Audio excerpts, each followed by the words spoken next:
I, nearly adult male, went to therapy when I was a tween. My dad sat me down before sending me and told me he was worried about me and our family, that I didn't seem to be taking him remarrying and having half-siblings well, and that he was worried I would end up isolating myself in the future and hurt my half-siblings when they realised I clearly favoured my full-blood siblings over them. He asked me to give therapy a go to see if I could find a way to process Mum not being there, move on to fully accept my half-siblings, and maybe even see my stepmom as something more than his wife. I told him I'd go. The first therapist was a bust. She spent the whole session talking about religion. Dad didn't send me back. The second therapist was different. He saw that therapy wasn't something I was totally comfortable with, and he set me up with a therapy diary. He told me to call it my therapy notebook, my therapy scrapbook, or whatever made it feel the most comfortable for me. But he told me I could write stuff I couldn't express out loud. He also told me I could write something to discuss in future sessions. In early sessions, I wrote a lot about missing my mom and the family we should have, and how things would never be the same. Then, after a while, I also wrote down how I felt. Things like my half-siblings could never mean as much to me as my full siblings because my full siblings and I share our parents. And there was this more natural bond. I wrote how I didn't think I would ever love my half-siblings, but I still thought they were part of my family and I hoped they'd have good lives. There were some notes in it about how something happened and I miss Mom, and I wish my dad's wife and half-siblings could go so we could get Mom back. That was written 3 or 4 times. There was also a page where I talked about how I wanted a tattoo of the family I wanted us to be, and how that wouldn't include my dad's wife or my half-siblings. I did 3 years of therapy, then ended it and threw the diary out. But Dad fished it out of the trash bin and decided to keep it. Then he read it. Then showed his wife. Then they left it where the kids found it and read it. Now everything has gone crazy. My dad confronted me and we argued because he told me I'd written some very unfair things. I told him therapy can't always change how you feel, just how you act. He said he didn't send me to therapy to act the part. I told him he was getting off the point and should never have read the diary, shared it, etc. He said that he was my father and he had a right to read it. I told him that the diary wasn't his business and should never have been family reading. He told me that was a poor point to make when I wrote that my half-siblings were unlovable or simply having the wrong mother. We're not talking now, but he made it clear I was wrong here. Am I the idiot for telling my dad my therapy journal was never meant to be family reading? Not the idiot. The most toxic things parents do in these situations is share the journal with the kids. It really does nothing good for the family dynamic, especially when the parent so desperately craves to share it with the kids. It would have still been disrespectful for him to read it, as he seems to forget they were private thoughts. But for him to let the whole family read it is something else entirely. This is a violation of trust, and you are in no way wrong for writing down how you felt. Your dad is a major idiot. If you were to blame for anything, it was for not destroying the book totally. However, your father should still have respected your privacy. Just adding here, I don't think the kids finding the diary was unintentional. They, Dad and Stepmom, must have put it so the kids will see and read it. Forcing OP into therapy with specific behavioural goals that he laid out from the beginning. I don't know how actively malicious the dad is, but I'm getting major controlling and manipulative vibes from how OP describes his actions. What a sleaze! OP, your father sent you to therapy to fix you, so you'd be and act the way he wanted. Exactly. Oh my god, what the heck? So very sorry you're dealing with this. Now your dad has turned your whole family against you for normal tween blended family feelings. Your dad is the one that needs therapy. Who the heck does this to their child? Everyone else's feelings are more important than yours. Who in their right mind would let everyone else read that? Holy cow, what a violation of trust. I can't even imagine. Can you move in with a grandparent or something? This is insane. I, nearly adult male, live with my family in a 3-bedroom house. My parents have the master bedroom, my brother, 23, used to have the second largest room, and me, being the youngest, had the small bedroom for most of my life. When my brother got married, he and his wife got their own place. They were renting and are now building their own house, but that won't be ready till next year, so to save up for the construction, they temporarily moved back in. The thing is, I moved my things to the larger room that used to be his once he left home. There's more space for my stuff and I'm settled there. Now that he's back, he asked me to return to my old room. I said I wouldn't. He says I should understand they are 2 people and I'm only 1, so they need the extra space more than I do, and also that he had that room for years. I said, tough luck. He even tried to get our parents involved since it's their house, but my father said he wouldn't get in the middle of this and that we should work things out between ourselves. My brother did get to my mother, however. She didn't ask me to vacate the room, but said I should be more understanding of my brother. My sister-in-law is also angry at me. She didn't say anything, but I can tell from how she acts. So, am I the idiot?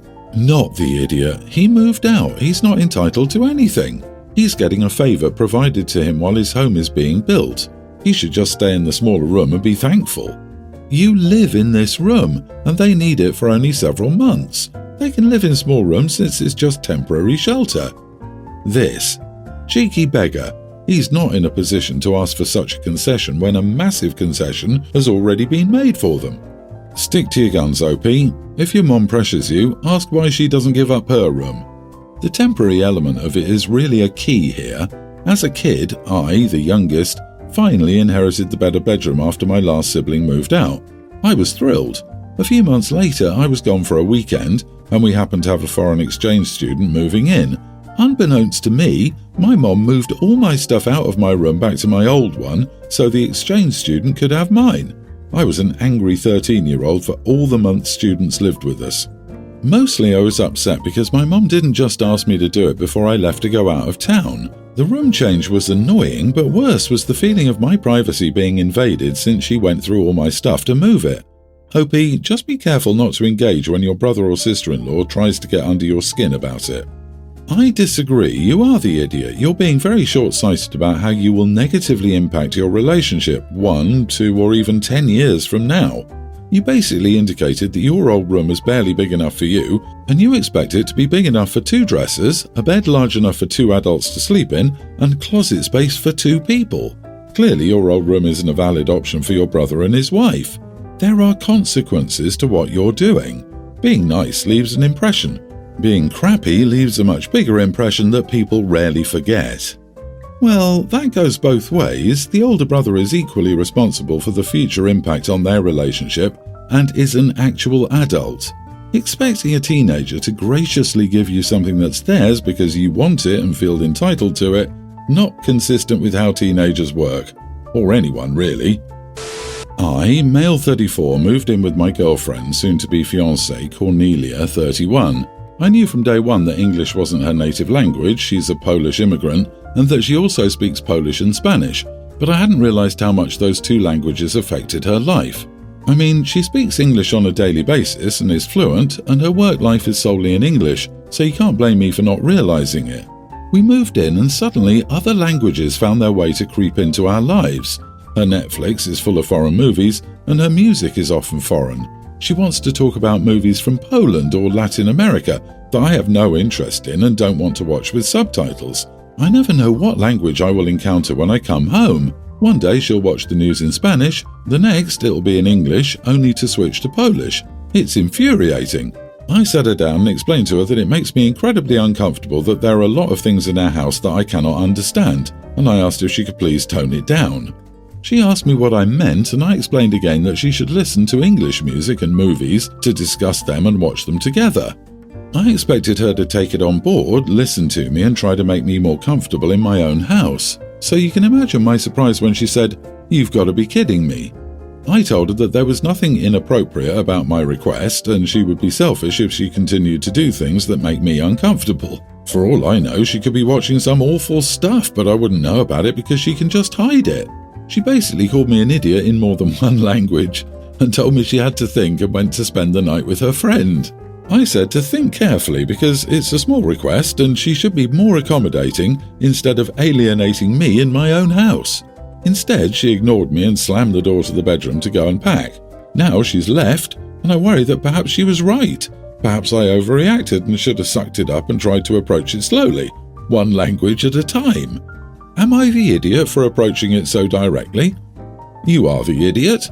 I'm so proud of your girlfriend for not putting up with your insecure, borderline racist BS and just leaving. Good for her. If someone watching the news in Spanish infuriates you, you probably have some sort of personality disorder because that is some antisocial behavior.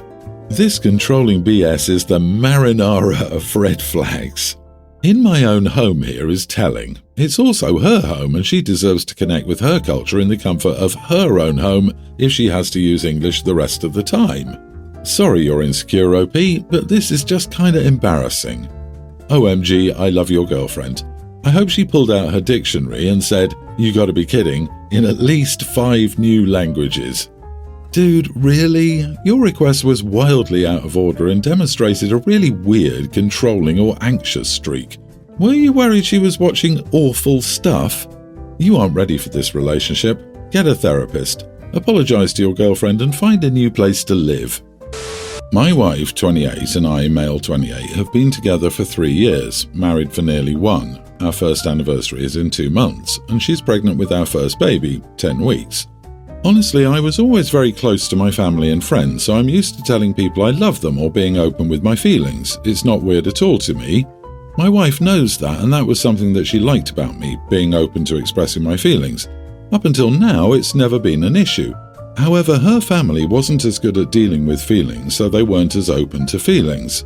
Well, it was my birthday 2 days ago. We did a very small family gathering with just our closest family and friends since my wife is uncomfortable with the pregnancy. My sister-in-law, 24, came to my party. When she arrived at the house, she wished me a happy birthday and gave me a box with a gift. I thanked her and opened it. This was in front of everyone, we weren't hiding or anything. It was a book that I honestly loved and was looking forward to having for a long time. I'd commented on this at family gatherings a couple of times. I obviously was very happy and excited to finally have it, so I hugged her. I said thanks again and told her I loved her. No one in my family was surprised, they didn't react at all, but her family did, and so did my wife. Even my sister-in-law was shocked. After that, things were a bit awkward, like I could tell my wife was angry over something but didn't know exactly what. And my sister-in-law kept looking at me, and so did my in-laws. After everyone left, my wife exploded. She calls me an idiot for embarrassing her this way in front of everyone. I was like, what? Because I honestly thought nothing of it. She told me it was because I told sister-in-law I love her and she's very embarrassed because of that. I told her she knew I was open with my feelings and I was also very happy with the gift. Still, she reminded me of something we'd discussed some time ago regarding her sister and told me I shouldn't have said that to her because of that. We argued and she cried because she was hurt and embarrassed. I told her okay and I apologized, but she was still angry. Was I really such an idiot because of this? Info. She reminded me of something we'd discussed some time ago regarding her sister and told me because of that, I shouldn't have said that to her. What's in the box? I mean, what did you discuss? This seems extremely key to any decision here. Could you elaborate more? I didn't know this was going to be such an important detail. My wife thinks sister-in-law has a crush on me, but I don't believe that's true. I don't believe it's true because all she's heard about is a rumor her cousin told her about. We didn't discuss this with her sister or confirm this being true besides what some people have told her. I don't want to ignore her feelings, but I also think she shouldn't damage her relationship with her sister because of rumors. You are the idiot, because, damn, the detail that the sister might be into you is kinda important, dude. It changes the entire complexion of the interchange, especially with you knowing that she might be into you. Very much not cool now and a bit shady you tried to hide that. Oh, and he didn't think it was an important detail, in his own words. He left out a very important key detail. His wife believes his sister has a crush on him. He essentially just told someone who his wife probably knows way better than him and who she believes holds romantic feelings for him that he loves her. Even if it's platonic on his end doesn't mean that it was interpreted as such on sister-in-laws, as evidenced by the huge reaction wife and her entire family had. So I, 45 male, have a son Callum, teen, with my ex-wife Amanda. We had an amicable divorce when Callum was 2 and so far we've been co-parenting quite well. Now, I could say a lot of things about Amanda's parenting, but the long and short of it is that she and her new husband cater their parenting style to their 2 younger kids together, tween female and pre-tween male. Because of this, he's decreased his time at their house since he got the choice and now spends every other weekend there. Around a month ago, Amanda and her husband made a reading rule for the kids. The pre-tween has to read 30 minutes a day, the tween has to read for an hour, and Callum has to read for 2 hours. I have no idea why they did this. I think it's because the youngest is falling behind in his reading level and they wanted to keep things fair between the kids. I think that this is ridiculous, as Callum is a very smart kid already and he needs that time for homework and relaxing since he doesn't have that much free time. Amanda told me she expected me to enforce the reading rule when Callum was at my house. I told her that I wouldn't. She said it was unfair to Callum's half-siblings that he could just leave for my house and not have to follow the rule, while they had to follow it no matter what. I told her tough luck, it's my house and I make the rules, not her. Now Callum is thinking about not staying with her anymore due to the increasing strictness of her and her husband's rules. She told me that it was all my fault that he didn't want to be around her anymore because I was so lax with the rules. I'm pretty sure I'm in the right here, but I thought it might be a good idea to get some perspective. So, am I the idiot? Not the idiot. So how many hours a day is she and her husband reading? They should lead by example, and being full-grown adults, they should be reading for 4 hours per day. To keep it fair.